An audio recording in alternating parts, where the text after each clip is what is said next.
All right, guys, I'm back from the gym. I'm tired, but every time I get back from the gym, I have these thoughts that I just want to throw out there. Sometimes I'm reading them on Facebook, sometimes I read them in groups and stuff.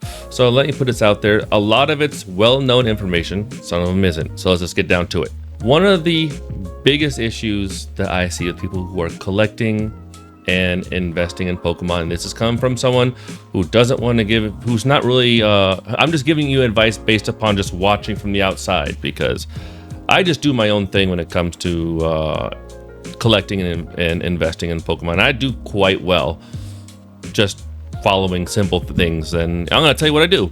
And I don't do a lot of analyzing all that crap. It's just, there's just things that you do. So we're going to talk about number one. Number one, you want guaranteed money? Buy a box and sit on it. Yes, very simple. Buy a booster box, buy a booster case, put it somewhere, sit on it, leave it alone. It's funny that I see people asking how they make money. Do you want to open up a booster box? And how do people create so much money? And how do you invest? Do you want to invest and not have to really study stuff and look at the values of things going up and down every day? Markets getting manipulated and stuff like that. Just buy a booster box, buy a case of booster boxes, put it in the shelf and just forget about it and go on with your daily life. You don't have to invest any more time into it. It's just gonna gain money over time. Even the worst of sets that are gonna gain money over time. Look at Sun and Moon base, look at Sword and Shield base, which didn't have like alt arts and didn't have all these other things that made the later on sets a lot of money, and they're going for like maybe $100 at one point, and now they're $200-300. See, they just sat there. You didn't do anything, and already those boxes are worth a lot. So I mean, just don't buy any crap product. That's what I'm gonna tell you. And I'm not saying Pokemon stuff, like all products are crap. I'm saying stuff that doesn't make any sense, like a collector's box that has promos that come out of regular booster packs of certain sets. Like they've have promos that are just pulled out of a booster box, slapped onto there, and that's the promo and stuff like that. No, there are some collector's boxes that are worth it. You know, the Evolution collector boxes, those are actually worth it to sit on and stuff like that. They've actually gone up quite a bit. ETBs, they're good. Booster boxes, they're great. They're always going to be great. They're always going to make you money if you sit on them. Do not be those people who think that they're going to buy a booster box, crack it open, become rich, and sell and get all those pulls. No, it's not going to happen. And the people who do make a lot of money cracking open boxes and selling the cards, they are people who got the sets weeks before the set released, pulled everything out, got all the singles, and sold them individually at a premium price before everybody else in the world got the set and before all the prices of the cards just nosedived. So I'm just telling you, long story short, if you want guaranteed money, buy some stuff, sit on it. Not crap stuff, good stuff. ETBs, booster boxes, good collector's boxes, UPCs, stuff like that. Put it in your closet, sit on it, and forget about it. Come back 2-3 years later, profit. Another thing that I'm going to tell you that I see happening quite a bit, especially recently with Surging Sparks, okay? So hear me out. The one thing you don't want to do is jump on the train that has already took off. What do I mean by that? All right. If you believe in Pokemon sets, right? Pre-order your stuff, okay? Pre-order your stuff. Don't wait for the set to come out to see if it does good or not before you actually buy a booster box. There's some people who do not pre-order their stuff. There's some people who will go and just buy a box if it looks good later on, or after the release of sneak peek of the cards and stuff.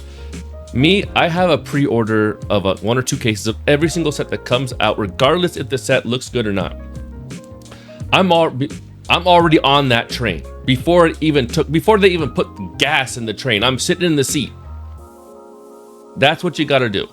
Do not wait for the train to take off before you jump on there and start spending money like Like example, Surging Sparks. I got my boxes, and it is Philippines, by the way. I got my boxes roughly about 200 pesos a box, which over here, really good price. Some people go for 8,000, and if you go to Toys R Us, they're like 9,000 plus. But the thing is, the problem with jumping on the train when it already took off is you're paying all these crazy prices. Like right now, you're paying $200 a box, maybe 210, maybe even higher. I don't know. Last time I checked, it was between 200 and 210. See, and say you're buying a box then, because you're like, oh, it's the thing right now. It can go to the moon. No, if that thing gets reprinted into oblivion, you're gonna lose money.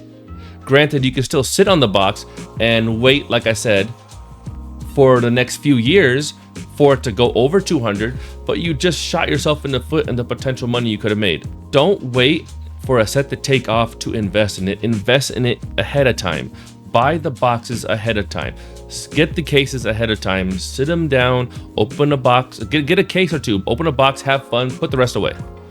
If you jump on that train early, too late, you're gonna be at the mercy of reprints, restocks, new products that come out that are just stuffed full of those packs. You're at the mercy of all that, and you don't know how many times a set can get reprinted or reprinted into oblivion. Look at Shining Fates, for example. That set got printed into oblivion, and I don't even know if that set's even climbing much yet. I think last time I checked, I can still buy it ETB at regular price at a store, and that set's been out for a few years now. Just don't wait. Just trust in the set that you want to buy in and get it early and just go along for the ride. Just don't jump on the train when it already took off. And then my final thing we're gonna talk about, and this goes hand in hand with jumping on when I say don't jump on the train when it already took off. So you pre-order your sets and say the set does bad. Let me give you an example. Obsidian Flames. Obsidian Flames, when it first released, it tanked. It did bad. I guess it surprised a lot. It surprised me because it's a Charizard set. You would think Charizards, oh, they're gonna do great. No, I bought those boxes at about, when it released, about, I want to say 110, 120, maybe 130. Soon as that happened, the boxes went down to like $80 to $90. It tanked. It dropped bad. And what did I do? I bought another case. When it hit the rock bottom, the lowest I think it can go, I just bought another case. And that's what you do. That's what you got to do. And that's just more opportunity.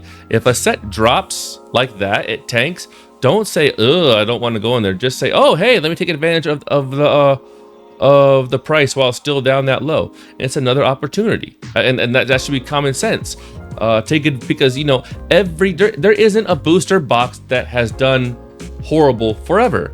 Rebel Clash is at $200 plus a box. Obsidian Flames is now at like $130. These are opportunities that you have to take when they drop down. There's always an opportunity somewhere. It's either A, you jump on the train early and you buy stuff for pre-order and you ride the ride if the box goes to the moon, or if the box tanks for a little bit, then you wait for it to drop to as low as you think it's gonna go, then buy another booster box or buy another case. It sounds crazy, but you're just gonna make money. There is no box I know in the history that has actually stayed tanked forever. So yeah, that's just it. These are my thoughts right now. I mean, and I'm ranting. I just got out the gym. I can't think straight right now. So if I sound like I'm ranting, going off, whatever, I'm sorry. I'm not used to these videos, but I just wanted to let that out because I've seen some posts and they were just bugging me, like how people make money, how do you do this, how do you do that. That's all you do. What I said is, this is all you do. This is coming from someone who doesn't study all the investing stuff. I just watch from the outside, and I'm just, common sense is what you do. Anyways, I'm gonna go take a shower. I'm gonna get some rest. My brain's running 100 miles an hour, and I'm about to collapse. Later.